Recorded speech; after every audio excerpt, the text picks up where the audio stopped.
からどういう作業になりますでしょうか。今からがいわゆるこの地金、これが柔らかい軟鉄です。これに硬い鋼、これを沸かし付けって言ってからいわゆる関節ですね。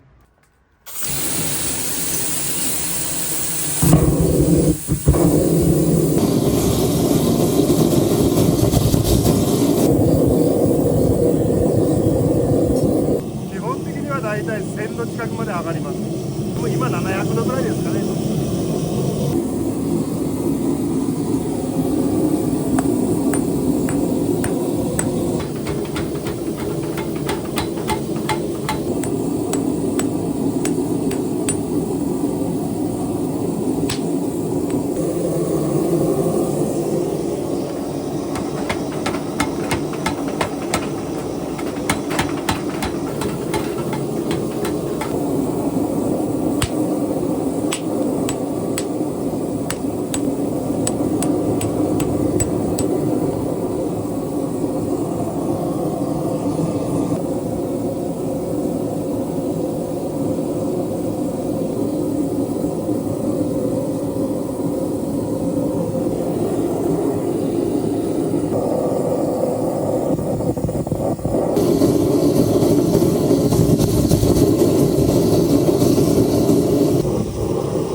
一番なんか大事にされていること、包丁に対する思い、何かありますか。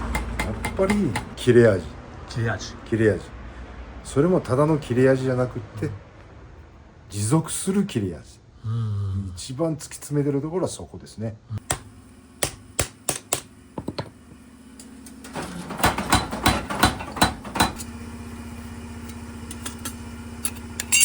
この形に切るわけですよ。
これは鍛造終了ですね。ここが鋼です。こっちが地金。だからこの接着がうまくないとここが傷になるし。なるほど。これですよね。この線。はいはいはい、はい。今から焼きなましっていう工程をワン工程入れますけど、それは何でやるかというと、この鋼の組織がですね、こういう針状なんですよ。ピッピッピッピッって。しかも硬い。でこれを今度球状化させる。他の周りの組織を柔らかくしてやって、これ今度球状化するんですよ、丸く。それが焼きなましの工程でこれができるわけですよ。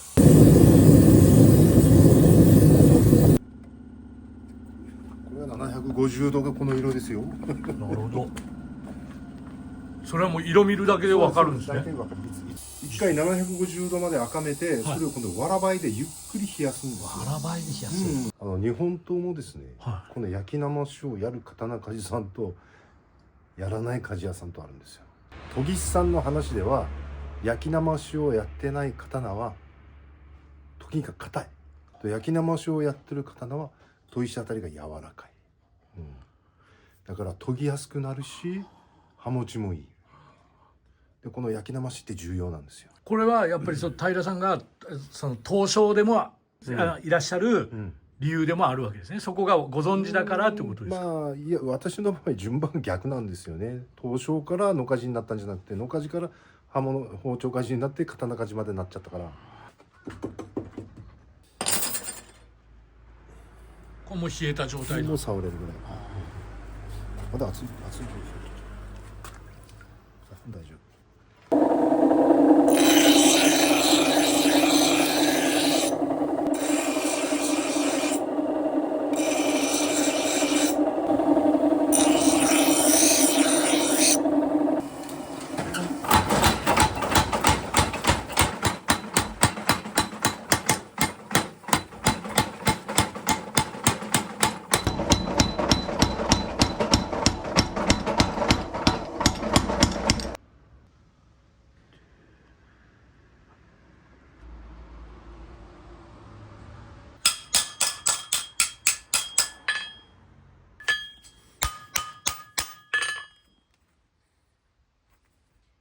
ぐっと刃が叩きしめるわけですね。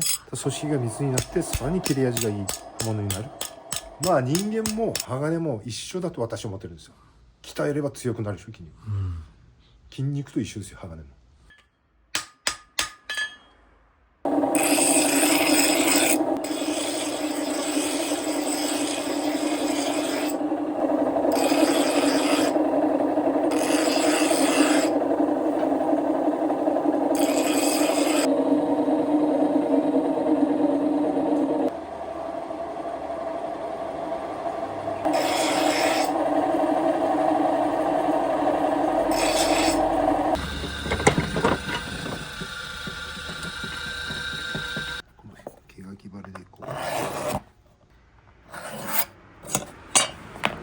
この線の通りに削って成形をしますね。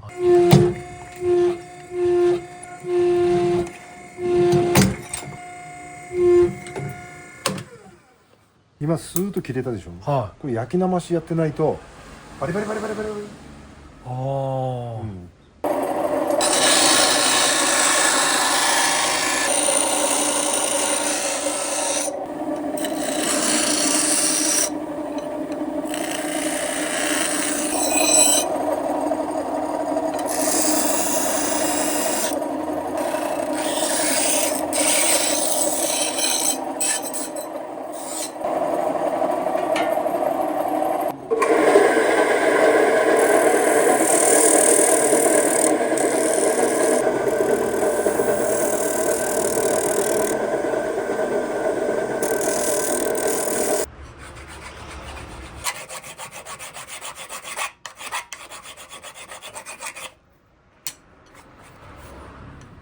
成形終了です。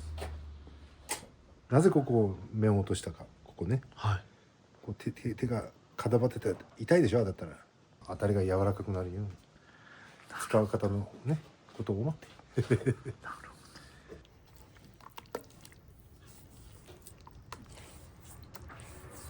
れは焼きがよく入るように。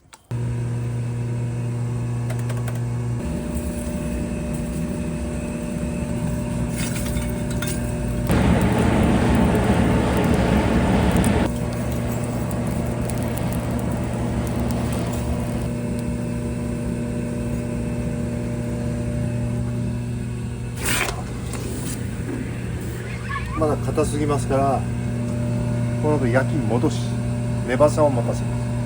こういうふうにごまはげって言いますけど、まばらにはげてるでしょ。これが理想です。この中にこれは焼き戻し油ですね。はい。設定温度180。でここでタイマーをセットして約30分。もう水気があるといいです。30分待ちます。硬いだけでは折れやすい。でそれに折れないように粘さを持たせるために焼き戻しをやります。焼き戻し温度っていうのは160度以上。それ以下は焼き戻しになってない。180度からまあ一番高くても230度ぐらいまでが焼き戻しの温度範囲。はいはい。でそれは鋼によって違いますから温度を変えます。鋼によって変えます。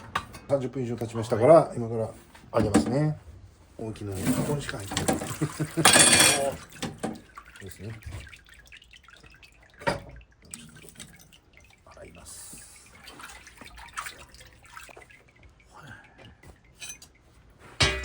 これいい焼きが入ってますよ。この理想的なこのごまはげ。上手ですね。理想通り。今どれぐらいのお客さん待ってらっしゃいますか？まあ家庭用でだいたい3000件近く。だから今作ってるのが令和2年から3年の注文の分ですよ。だから今注文をいただけば8年先ぐらいまではお待ちいただく。本当は早く提供したいわけですよ。でも手作業で一本一本しか作れませんから。これはもう皆さん待っていただくしかしょうがない。欲しかったら。しょうがない。この木枠は何ですか？これ研ぎ棒っていうやつ。これにはめてでこの原理を利用して手こぎを今からやる。小石に当たる角度を調整してる。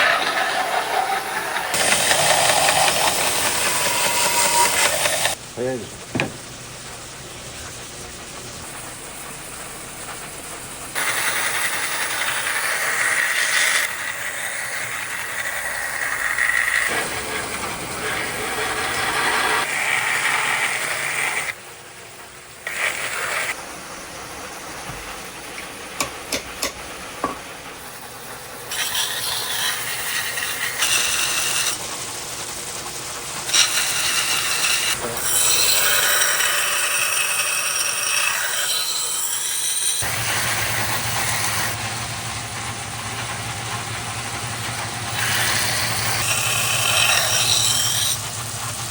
この松のこの角の部分、はいここをちょっと厚めにするんですよ。はい。ここを薄くして、ここもちょっと厚め。こことここは折れにくいようにちょっと厚めに取るんですよ。折れやすい部分は強くするように。だからちょっとこういう映像では分かりにくいけど肉眼で見ればああ違うなっていうのは分かりますね。こういう細かいところが盛り込まれてるわけですよ。この一本の包丁の中に気づかれないところに技が隠れている。これはやっぱり堺の師匠から習ったことなんですよ。次は何の作業でしょうか？もうバフ仕上げですね。このバフ。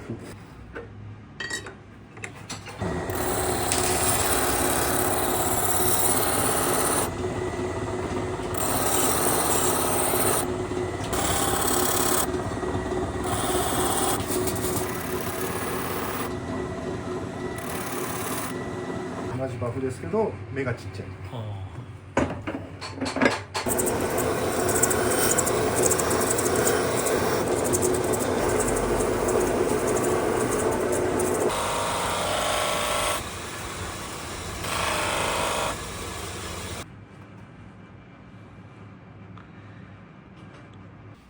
これが木戸って言うんですよ。木戸。木戸と石。木戸。ああ、はいはい。これで目通しをするわけですよ。目をこうスーッと。今短いバフ目だけど、これをスーッとこう一直線になって綺麗になるように。この木戸はそんなにあるもんじゃないんですか？もう自分で作らないと。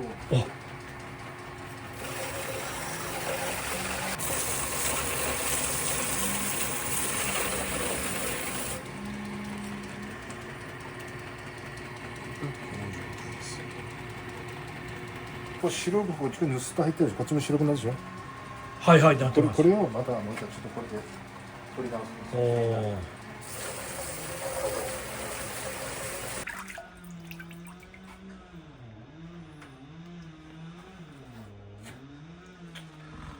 実際使う分にはこんな状態になってる必要もないし、実際使ったお客さんが自分で研げばここはもう砥石の目になってしまうし、あくまでもお化粧です。この研ぎ屋さんの腕によって美人になるか不細工になるか確かに、私は超美人にしてあげます。なるほどね。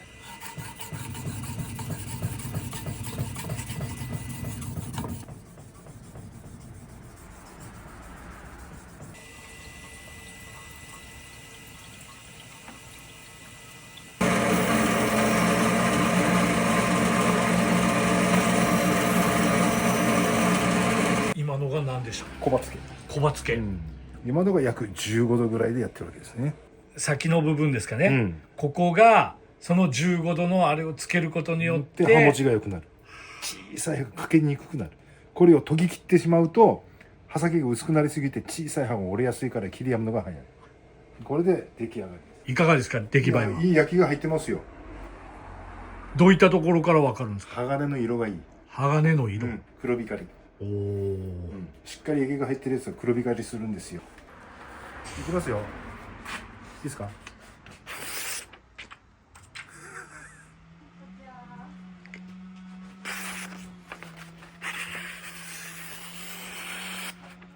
この切れ味、美容師の千切りですよ。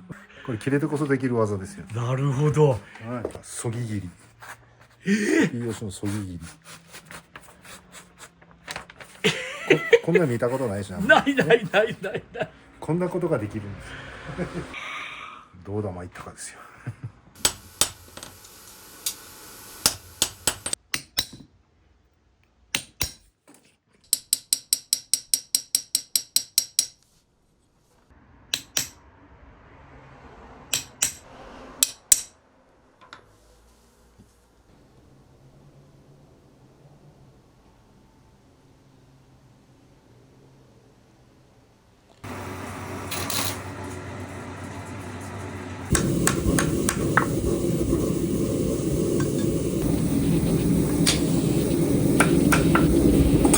息子さんこうやって、今一緒に作業されてますが、職人さんの世界で後継者がいらっしゃるってことはすごい喜ばしいことだと思うんですけど、今もうまさに今言われた通りでですね、後継者作りはものづくりよりも今難しい時代になっています。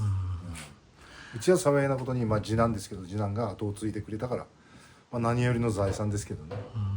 それこそ教えてもらうことは、もうどれだけでもできるんですけど、そこからもう自分で自分のものにするまでがね、まだまだ遠い道のり。そうですさあ私だっていきなり今の状態になったわけじゃないですよ。失敗もいっぱいしてきてます。今でも失敗しますよ。父親は、自称日本一なんでそこからそれを超えるべく自分で世界一。